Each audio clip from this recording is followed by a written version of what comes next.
Saudara-saudari yang terkasih, kita jumpa lagi dalam Pelita Hati hari ini, Senin 6 Februari 2023, hari biasa dalam Pekan Biasa yang kelima, bertepatan dengan peringatan wajib Santo Paulus Miki, seorang imam dan kawan-kawan sebagai martir. Bersama Saromo Thomas Suratno SC dari Paroki Cilandak, Jakarta Selatan, mendengar dan merenungkan sabda Tuhan, yakni firman Tuhan yang tersurat dalam Injil Markus bab atau pasal 6 ayat 53 sampai dengan ayat 56.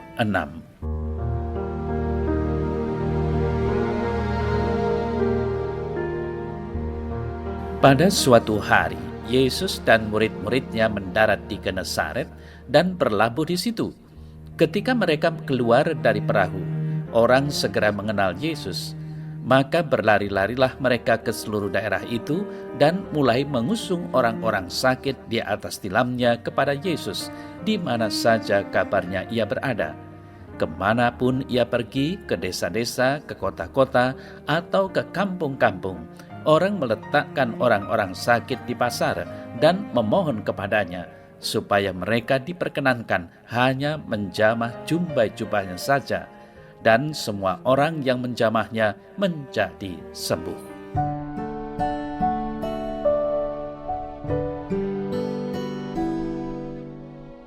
Saudara-saudari yang terkasih, warta Injil hari ini mengajarkan kepada kita tentang iman yang sederhana dan tidak rumit.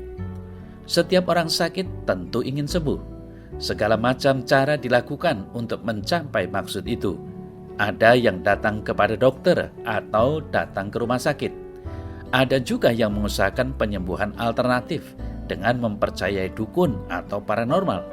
Dan kita tahu bahwa cara yang terakhir ini bukan hanya naif, tetapi juga dapat membahayakan iman Kristen. Sebagai orang Kristen, seharusnya kita meyakini bahwa Tuhan Yesus dapat menyembuhkan penyakit. Saudara-saudari yang terkasih, melalui firman Tuhan yang kita dengar hari ini, kita tahu bahwa Tuhan Yesus datang ke Genesaret. Dan rupanya orang Genesaret telah mengenal Yesus. Maka dengan berbondong-bondong mereka datang kepada Yesus membawa orang sakit. Di sini kita melihat bahwa aspek iman dari orang yang ingin mendapat kesembuhan sangat menentukan. Mereka percaya bahwa hanya dengan menyentuh atau menjamah jubah Tuhan Yesus, mereka akan sembuh. Sederhana, bukan? Kita lihat bahwa saat itu tidak ada pengajaran firman Tuhan, juga tidak ada mukjizat atau pengusiran setan. Tetapi mereka percaya pada Yesus.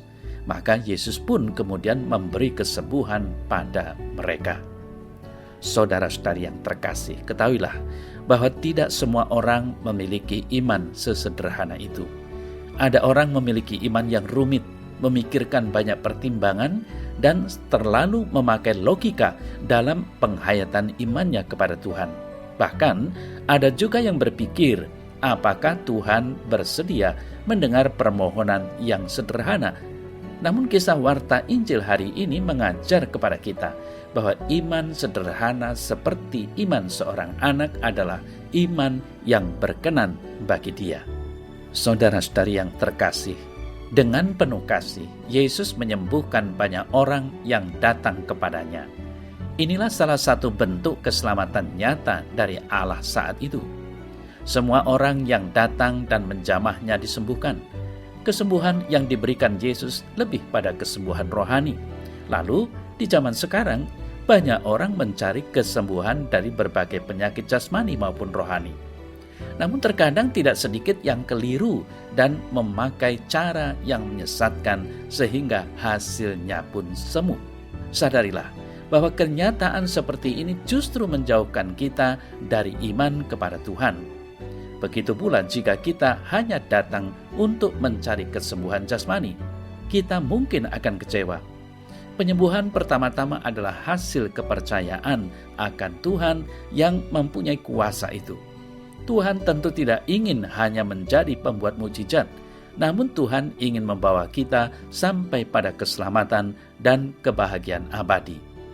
Saudara-saudari yang terkasih, satu hal yang perlu diingat adalah hal yang kerap dilupakan orang dalam setiap pengalaman sakitnya dan upaya mencari kesembuhan ialah bahwa sesungguhnya hidup dan mati semua ciptaan adalah milik Tuhan semesta.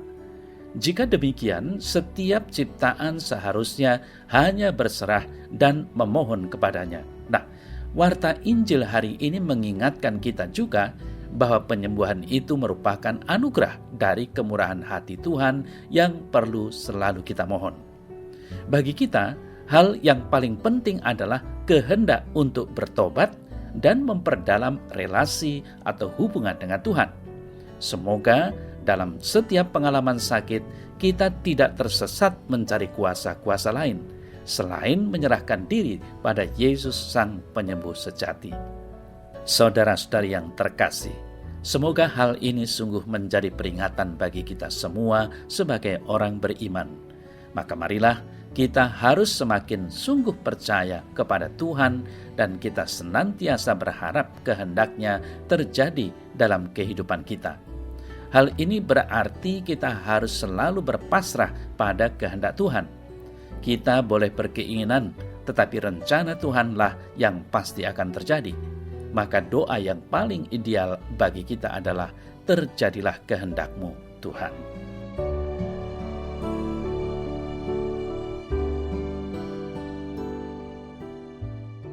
Dalam nama Bapa dan Putra dan Roh Kudus. Amin. Tuhan Yesus, kuatkan imanku dan doronglah aku untuk senantiasa memberi waktu yang khusus untuk berelasi dengan Engkau yang Maha Kudus, sehingga aku semakin menemukan sukacita yang berasal daripadamu. Amin. Semoga Allah yang Maha Kuasa memberkati saudara dalam nama Bapa dan Putra dan Roh Kudus. Amin.